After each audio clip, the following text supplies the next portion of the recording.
Assalamualaikum warahmatullahi wabarakatuh. Saudara sekalian, kita bertemu lagi dalam acara yang luar biasa yang selalu kita nantikan bersama, yaitu podcast asik bersama vokasi. Pada hari ini atau kali ini, saya mengundang seorang tamu yang luar biasa yang sangat terkenal di Indonesia dalam bidang pangan dan bidang rasa. Beliau adalah dekan dari Fakultas Teknologi Pertanian Universitas Gadjah Mada. Saya perkenalkan Profesor Dr. Insinyur Eni Harmayani. Terima kasih kedatangannya. Assalamualaikum, Bapak Eni. Waalaikumsalam warahmatullahi wabarakatuh, Agus. Terima kasih loh, ini ada waktunya. Ya, luar biasa. Ini waktunya sulit sekali karena pekerjaannya banyak sekali sebagai dekan, juga sebagai ilmuwan yang komitmennya terhadap masyarakat sangat tinggi. Saya melihat Prof. N ini memang fokus sekali di bidang pangan ya. S1-nya sarjana di teknologi pertanian, bidang makanan. Pengolahan hasil pertanian. Pengolahan hasil pertanian, kemudian ke Amerika di Fort Collins, ya. Bidang juga Food Science and Nutrition. Dokternya juga di sana juga. Betul. Keren S3, banget. ya. Dan setelah itu banyak sekali saya lihat di internet berkecimpung di dalam gerakan pangan, gerakan rasa. Sebentar. Sebelum kita masuk ke tema yang sangat bagus sekali, temanya saudara sekalian, temanya itu adalah ketahanan rasa, taste, ketahanan pangan. Nah, ini sangat penting sekali untuk negara kita sekarang dan masa depan.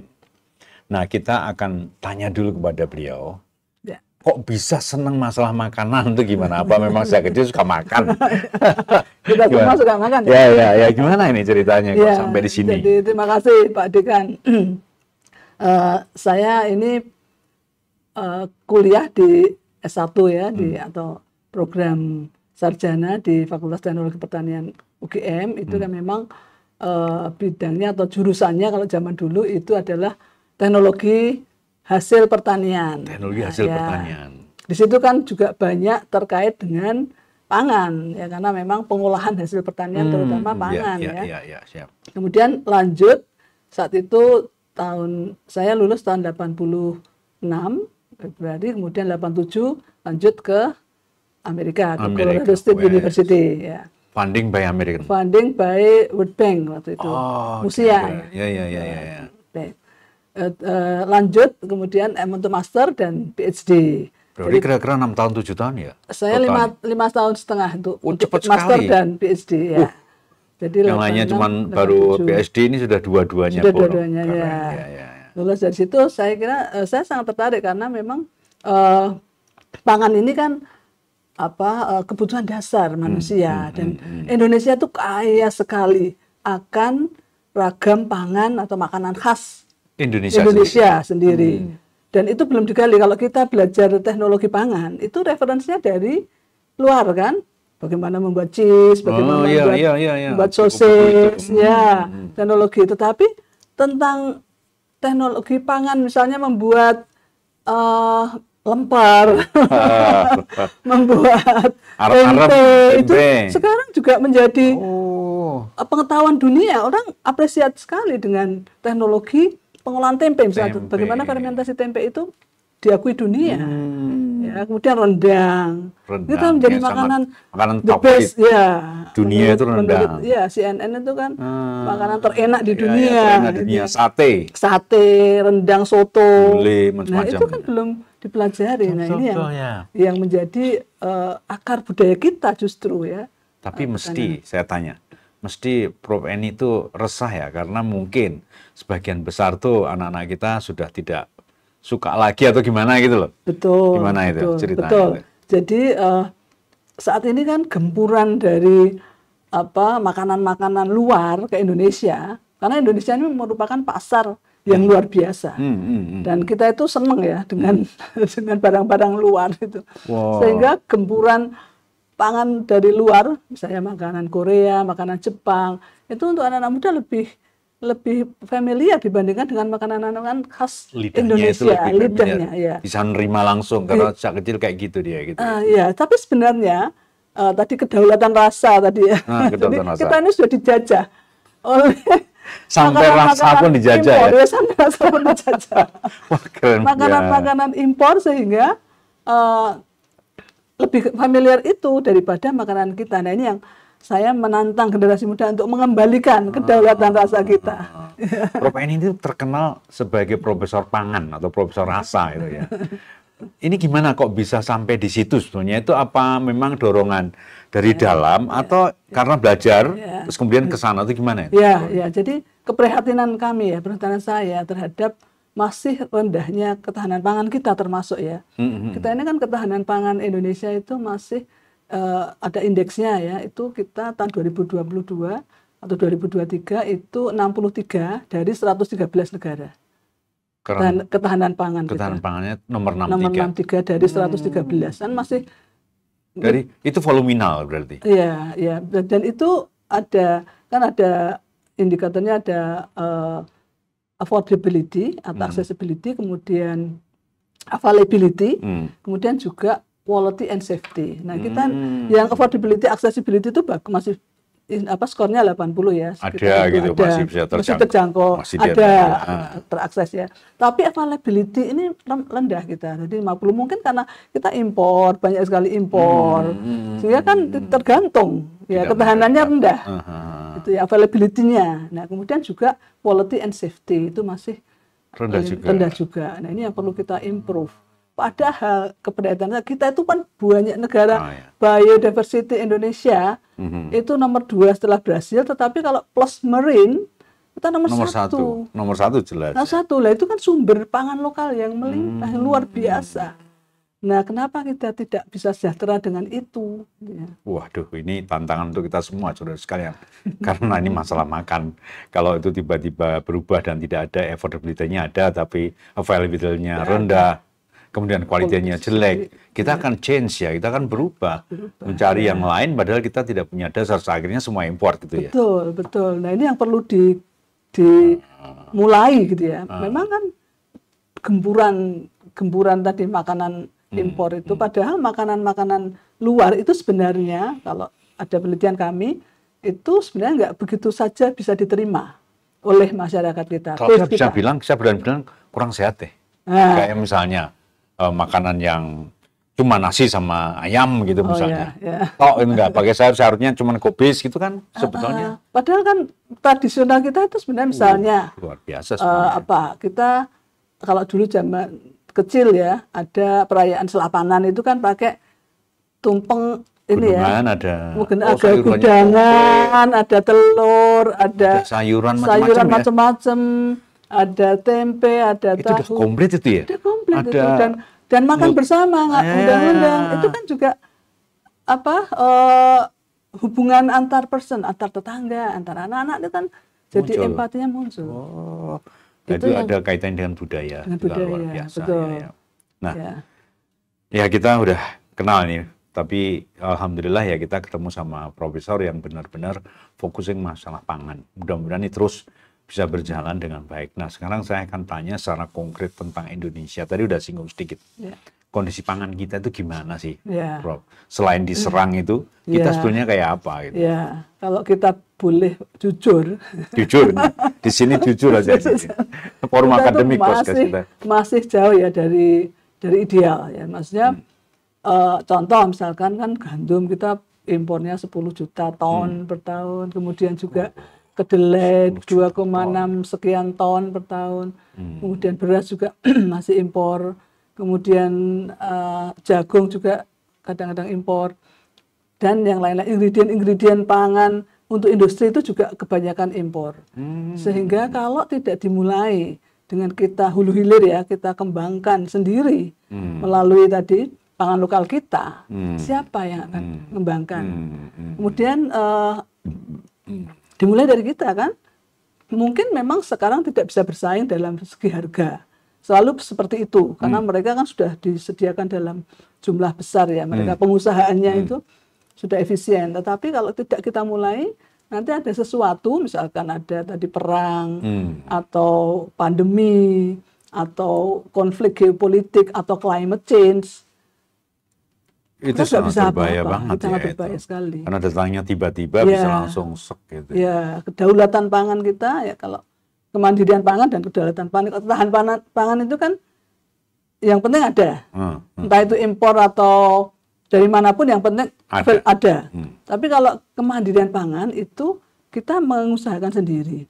Nah, kedaulatan pangan itu dari sumber daya domestik itu kita berdaulat gitu ya, tidak ditentukan oleh negara lain, seperti itu. Jadi sekarang ini kita belum punya. Kita menurut saya masih indeksnya kan ya? Indeksnya 63 dari 113.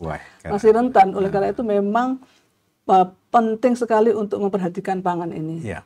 Sekarang kira-kira apa yang sudah diupayakan oleh kita semuanya, pemerintah, masyarakat untuk itu? Apakah itu sudah menjadi diskursus atau pengetahuan umum bahwa kita punya masalah? Kelihatannya enggak ya. Semua orang enjoy saja gitu. Gimana itu ya? Sebenarnya yang berkecimpung di bidang pangan tahu itu, artinya merasa itu, dan kita juga worry ya terkait dengan kondisi kita. Tetapi memang pangan itu, masalah pangan tidak hanya di sisi produksi saja, tetapi juga macam-macam aspeknya. Tadi misalkan ingredient pangan ini lebih murah impor gitu ya. Kita kan kecenderung impor karena harga lebih murah. Tapi kan nggak terbangun ekosistem untuk produksi sampai ke produk hilir ya. Ya itu yang perlu dukungan. Memuliakan petani, dan yang pangan ini kan kebutuhan hajat hidup nomor 1 ya. Kalau nggak ada pangan kita nggak hidup. Betul. Sehingga memuliakan petani, memuliakan mereka yang berkecimpung di bidang pangan, itu saya kira menjadi satu peran strategis, satu hal yang strategis. Oke. Upaya-upaya memang dilakukan tapi belum berhasil karena pergeseran terus terjadi, kerentanan terjadi, availability merendah gitu ya, kualitas juga turun gitu ya. Tapi memang sudah ada sih usaha-usaha ya untuk itu, tapi memang harus benar-benar fokus ya ke sana, dan keberpihakan itu harus ada. Karena kalau enggak, ya sudah, kita akan kalah terus. Gitu ya, karena kita dalam kondisi yang memang kekuatan kita belum kuat. Kalau kita tidak berpihak, ya kita tidak bisa strategi. Betul, Saya akan tanya hal yang sangat fundamental ya, mengenai stunting ini. Ada kaitannya dengan itu enggak kira-kira? Iya, saya kira gimana itu? Stunting mulai dari 1000 hari pertama ya, mulai dari ibu hamil atau ibunya dulu juga ya. Kalau ibunya itu tidak mempunyai pengetahuan atau tidak mengkonsumsi makanan yang sehat, itu nanti juga anak yang dikandung, kemudian yang dilahirkan itu juga akan mengalami kekurangan gizi yang mengakibatkan, yang berkelanjutan mengakibatkan stunting. Nah ini yang padahal kan sebenarnya kalau kita mau memanfaatkan sumber-sumber lokal itu banyak, tidak harus mahal. Gitu ya. Tapi pengetahuan itu yang harus ada lagi, dan juga gaya hidup. Ya, kadang-kadang kan lebih bergengsi kalau makan makanan yang itu atau yang sekarang baru padahal mungkin tidak sehat tadi. Mungkin tidak sehat, kelihatan jelas ya. Nah, seperti itu. Cuman juga, enak tapi nggak sehat. Betul. Dan juga kesejahteraan ya, memang affordability tadi. Kemudian kalau accessibility juga untuk mereka yang mungkin sulit untuk mendapatkan makanan-makanan yang sehat, itu juga menjadi. Tetapi sebenarnya kalau kita menggalang dari lokal resource dan itu kita perkuat, makanya pengembangan pangan lokal itu penting sekali. Kelihatannya memang makannya serahkan pada petani aja ya. Jadi kita sendiri juga tidak mikir bagaimana kita punya ruang tanah sedikit, kita coba nanam apa gitu ya, enggak gitu ya. Kira-kira hilang tuh budaya itu. Betul, gitu. Dan petani itu being taxed by the rest of the business gitu. Bisnis yang rugi. Gitu. Karena di tax, maksudnya lahan itu kan di Jogja mungkin lebih menguntungkan kalau digunakan untuk kos-kosan, gitu kan? Sehingga kan nggak menarik. Ya, padahal kalau diusahakan dengan bagus, kayak di Korea itu petaninya itu mobilnya BMW. Itu juga harus yang sukses itu juga harus dipromosikan. Generasi muda itu banyak juga yang sukses itu luar biasa.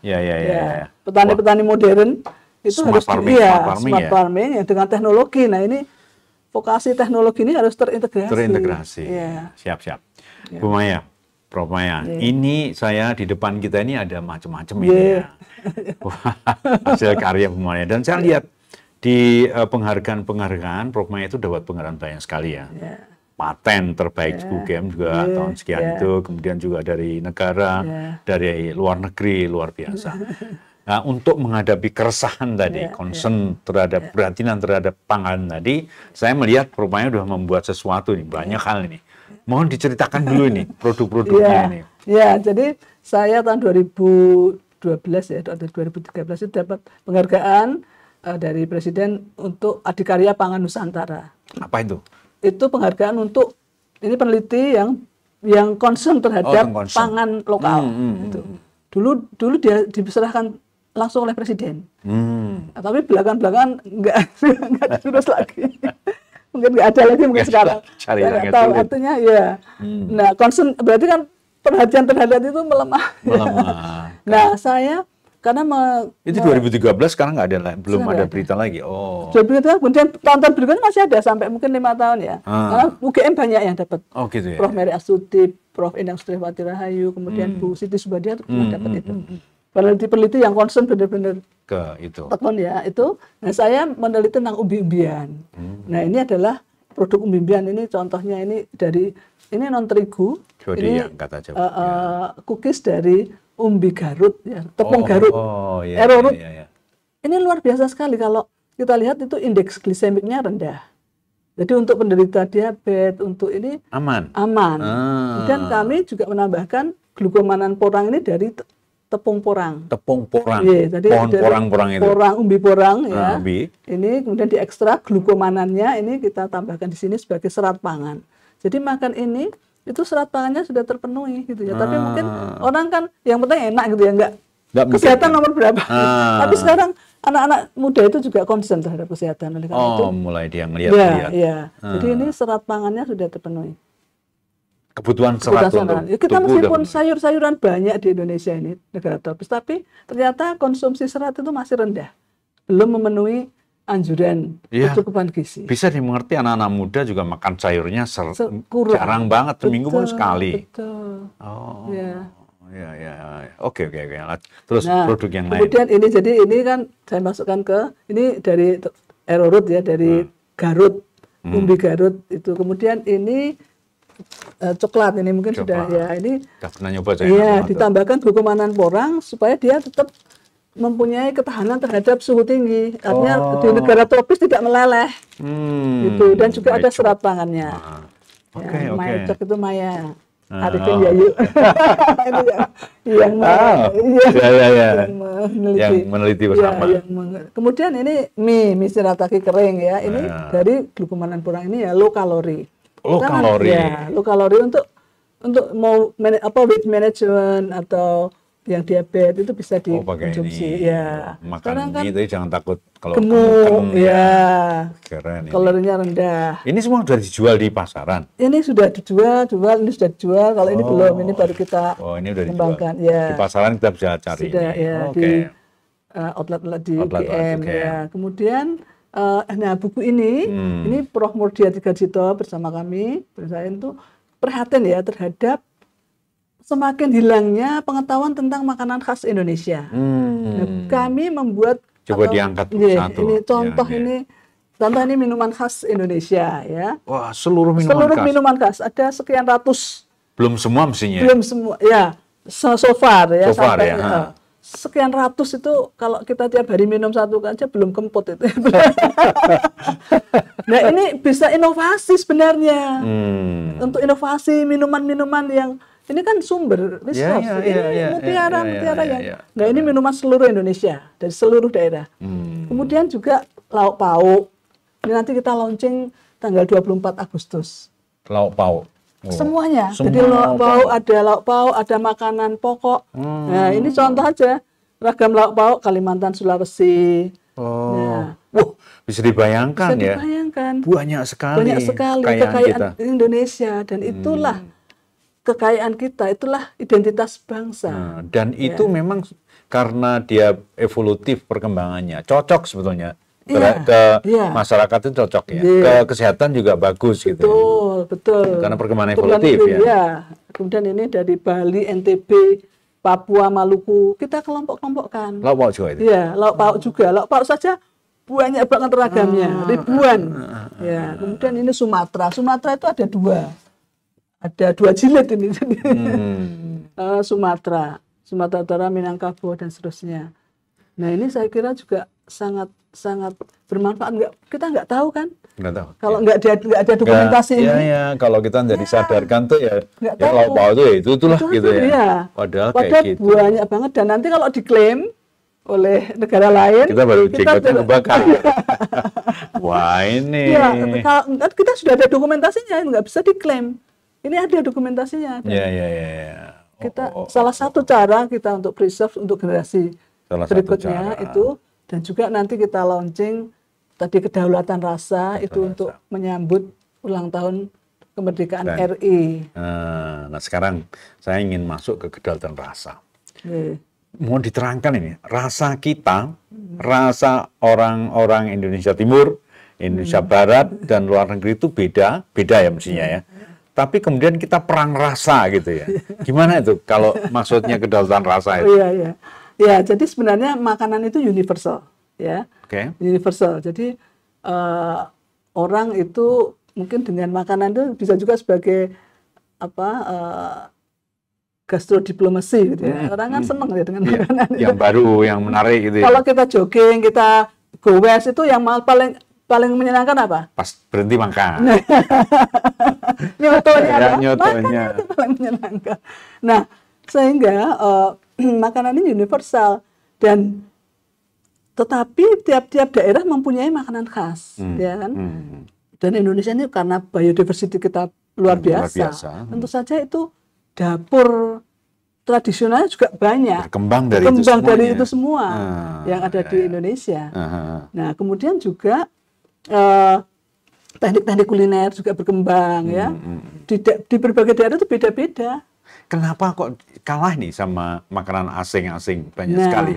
Dari berbagai negara yang masuk ke Indonesia, lewat mall, lewat jalan-jalan dan sebagainya, akhirnya gimana? Karena mereka tahu bahwa makanan itu kan pintu masuk ya, itu sehingga bisa dijajah ya dengan film, dengan misalnya drama Korea, drakor, dengan K-pop, dengan musik, dengan apa itu semua kemudian menyisipkan makanan itu menjadi gaya hidup.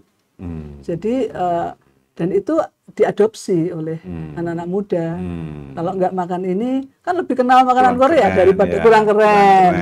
Kita kurang promosi, kita kurang mengedukasi masyarakat dengan makanan kita. Padahal jauh luar biasa dan jauh lebih sehat ya, karena kita banyak rempah-rempah di situ. Itu juga mempunyai manfaat kesehatan yang luar biasa. Kalau kita nggak hati-hati ya nasibnya sama dengan kebudayaan, tari-tarian semuanya hilang gitu ya. Hilang, betul. Padahal ini bisa jadi uang ini. Iya, betul. Kalau kita gali, kita kembangkan. Sebenarnya kopi saja. Kopi nyatanya luar biasa sampai sekarang. Ya, karena gaya hidup, karena sudah dikembangkan. Nah, ini perlu kita, makanya kita dokumentasikan dulu. Kalau kita pura-pura mikir grand skenario kita, supaya kita ketahanan pangan kita bagus, kita menang dalam perang tanda petik rasa ini, gimana nih grand skenario? Kira-kira kalau kita diminta pemerintah untuk bicara, bagaimana kita supaya menang terhadap ini? Jadi kalau ketahanan pangan itu memang ada subsistemnya ya, dari produksi atau tadi availability, ketersediaan, kemudian juga accessibility, distribusi, kemudian juga dari aspek consumption. Nah, ini ada hulu hilirnya harus dipegang dulu. Dan itu tidak hanya satu produksi saja, tapi ini multi sektor. Ya. Jadi kalau memang benar-benar mau grand design untuk kedaulatan pangan, jadi semua yang terkait dengan produksi, kemudian distribusi dan konsumsi ini memang harus benar-benar di-support dari berbagai, dari sisi teknologi, kelembagaan, kemudian juga SDM, itu semua dikerahkan ke sana. Untuk mengembalikan. Ya, untuk mengembalikan kedaulatan pangan kita. karena kita sudah mempunyai modal banyak sekali. Tidak semuanya masyarakat tuh makan nasi gitu ya. Kita punya berbagai macam pilihan. Ya, pilihan. Tapi sekarang kan semuanya nasi. Itu beras naik bingung semua. Padahal ada makanan lain. Ada makanan lain. Oh iya. Edukasi juga penting sekali. Ya. Kalau di universitas apa nih yang kita lakukan nih? ITP, Teknologi Pertanian. Iya. Kami mulai dari dulu ada yang kita sebut untuk smart farming ya. Jadi kami mengembangkan untuk kedelai, meskipun kedelai tantangannya besar sekali ya. Smart Agro Enterprise. Jadi itu mengembangkan hulu hilir. Ini ada salah satu dosen kami yang mengembangkan itu mulai dari hulu hilir sampai ke traceability-nya. Ya, jadi budidayanya kita kerjasama dengan dosen di Fakultas Pertanian, kemudian juga untuk field monitoring system. Field monitoring system. Itu kembangkan, itu jadi kondisi tanah, kondisi cuaca, kan semuanya harus dengan ilmu. Ini seperti apa cocoknya, pemupukannya kapan, gitu ya. Kemudian juga traceability, kapan dipupuk, kapan ini ada sistemnya. Kemudian juga untuk pasca panen, teknologi pasca panen. Jadi misalnya kedelai, kan kalau hanya dijemur kemudian nanti hujan itu ya jamuran. Ya. Karena pengeringan, perontokan sampai ke penggudangan. Itu sortasi sudah otomatis. Jadi yang jelek ya itu sudah tersortasi otomatis ya kita kembangkan. Dan itu ada off-takernya. Ya, itu kita kembangkan yang kedelai non-GMO. Kemudian juga ada pengolahan, inovasi-inovasi untuk produk ini ya dari teknologi pangan ya untuk pengembangan produk macam-macam. Nah, kemudian juga irigasi, modernisasi irigasi kita lakukan. Sudah lakukan. Ini ada dengan PUPR dengan beberapa instansi kita kembangkan dan modernisasi irigasi, perawatan irigasi, secara voluminalnya bisa dan juga bisa diatur secara IT, IoT itu kita kembangkan. Jadi hulu hilir memang, tapi kan perguruan tinggi saja kan nggak bisa mumpuni kuat ya. Harus ada semua. Harus ada, kalau orang politik bilang political will. Betul, ya. Political will. Ya, kemudian kita secara nasional bersama-sama memikirkan ini, dan kemudian semua bertanggung jawab siapa melakukan apa, sistemnya bagaimana. Betul. Karena ini masalah yang sangat penting gitu ya. Iya, makan adalah hajat hidup primer ya. Primer. Nah, ini harus namanya kedaulatan makan sama dengan kedaulatan bangsa. Iya, betul. Kalau nggak makan nggak berdaulat ya bangsa ini menjadi terpegang. Nanti nggak tak kasih kamu.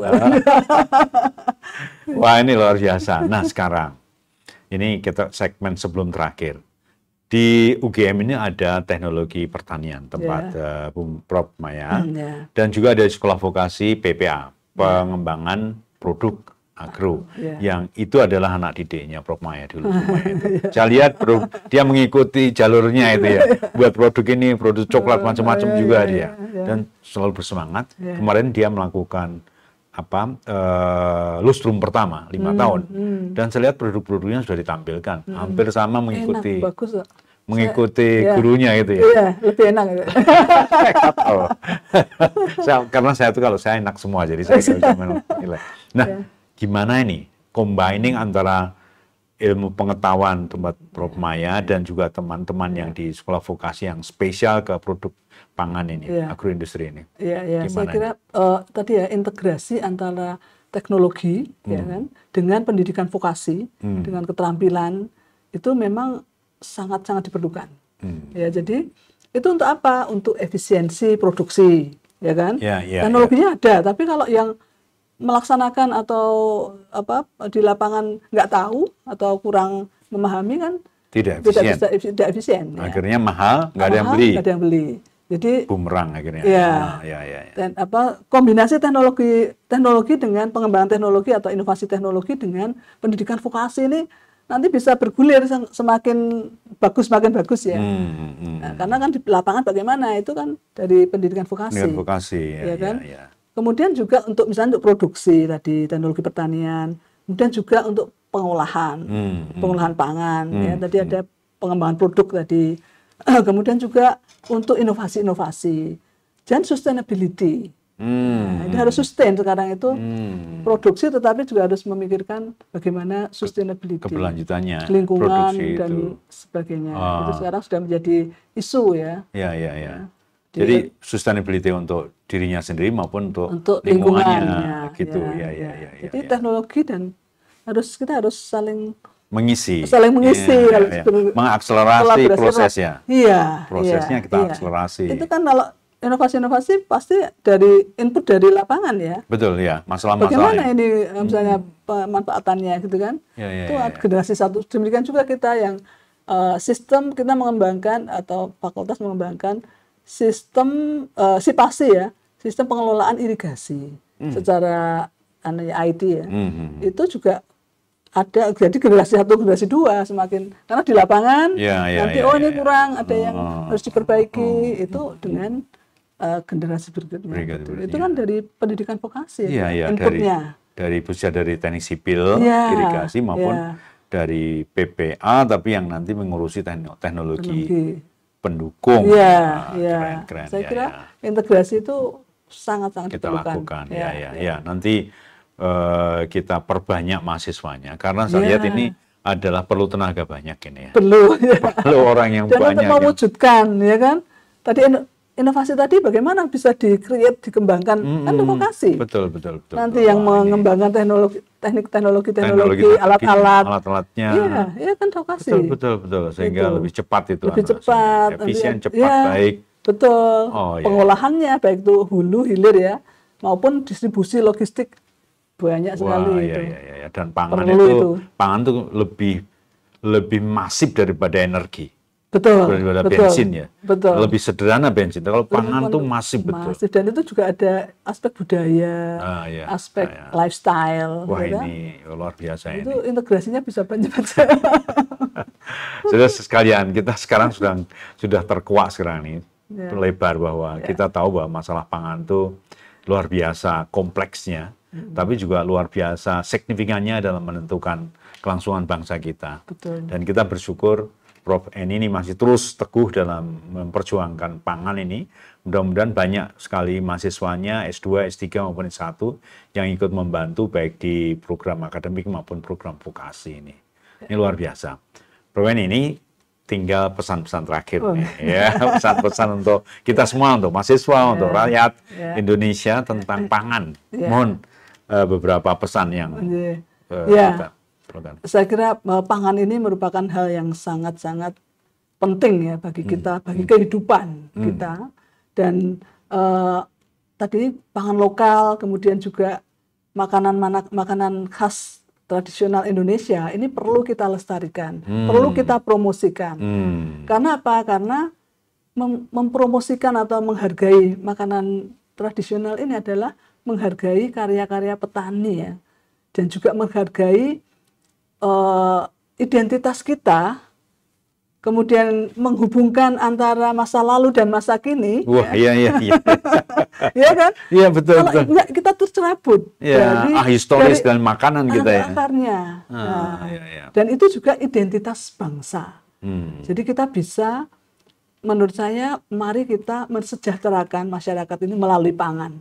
Kita sudah mempunyai modal yang luar biasa. Ada 3.500 sekian yang kita dokumentasikan dalam 15 buku makanan tradisional. Itu bisa kita tarik mundur kan. Ini makannya seperti ini, bahan bakunya apa lokal. Luar siapa biasa. Yang melakukannya? Siapa yang melakukannya? Petaninya siapa? Sejahterakah? Sejahterakah enggak itu? Nah, saya kira itu apresiasi terhadap pangan lokal, terhadap makanan tradisional, dan juga menghargai mereka yang berkecimpung di bidang pangan. Ini adalah suatu keharusan. Tugas mulia. Tugas mulia. Bagi kita semua. Bagi kita semua. Juga generasi muda, saya tantang ini untuk mengembalikan kedaulatan pangan, kedaulatan rasa Indonesia. Keren. Tantangan terakhir tadi bagi generasi Z dan milenial, sudah ditantang oleh Prof. Eni. Kembalikan kedaulatan pangan kita bersama-sama melalui rasa saudara sekalian. Teman-teman semuanya, tak terasa kita sudah hampir 30-35 menit ya berbincang-bincang di podcast ini dengan Prof. Eni, dan luar biasa kita tersadarkan bahwa pangan itu merupakan masalah yang luar biasa yang harus kita ikut serta siapapun kita, karena pangan itu interdisipliner total, dari filsafat, dari hukum, dari politik, dari teknologi pertanian, dari teknologi sipil irigasi dan lain-lain. Maka tidak ada yang bisa melepaskan diri dari masalah pangan. Ya. Terima kasih. Kita akhiri pertemuan kita di podcast ini, dan sekali lagi kita ucapkan terima kasih kepada Prof. Eni Harmayani. Kita tepuk tangan untuk Prof. Eni. Terima kasih. Terima kasih. Prof. Agus, terima kasih atas undangannya. Ini luar biasa sekali bisa bersenggerama, berbincang-bincang di sekolah vokasi tercinta ini. Terima kasih. Assalamualaikum warahmatullahi wabarakatuh. Sampai jumpa di lain kesempatan.